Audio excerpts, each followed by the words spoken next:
Plants evolved to absorb nutrients from humans. Without a vaccine, it's just a matter of time before they become a host. All right. Let's get into this. Wild Strawberry just dropped maybe a couple weeks ago. It's made by a mangaka I've never heard of, but so far, I think he's doing a good job. But let's just keep it short. I mean, there's only 6 chapters out so far. So yeah, plants have taken over Tokyo.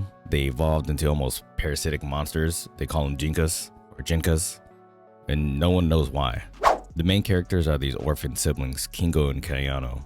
They ain't related by blood, but they clearly love each other tons. But not in that weird Black Clover way.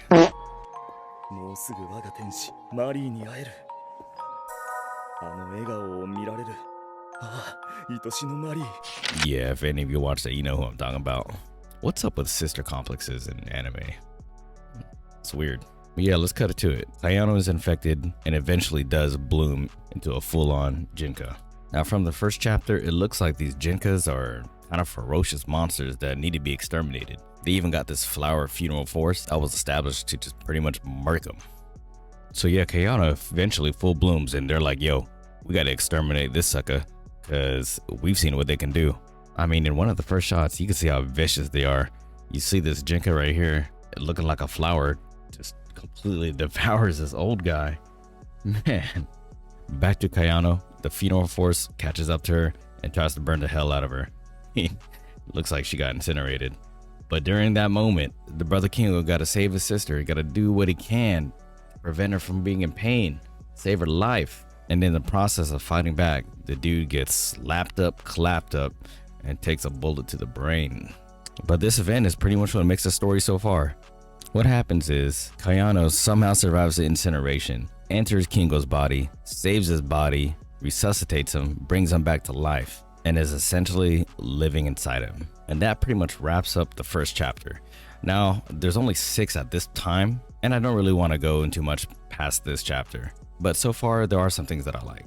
I like the artwork. I like the flow of the plot. It just moves already. It's not one of the super stale, slow starters. I like how there's some colored art in between these pages. I don't know if that's something that they're gonna do consistently throughout the series, but that would be awesome. I do love seeing those spreads. I'm not so sure I don't like things about this manga yet, but I am concerned that it's just gonna kind of become generic in the sense where the main character is just super OP because of the monstrous entity living inside of him. I really do hope that we get to see a lot of struggles. I really do hope that there's going to be some plot twists later down the line. We'll see. It's early on. I think this is definitely worth a shot so far. I'm 6 chapters deep and it still has my attention. So if you're not reading it yet, give it a shot. And if you already are and you stopped reading it, tell me what you didn't like about it. All right, y'all. Make sure you touch some grass. Take care of yourselves. Live some iron. Peace.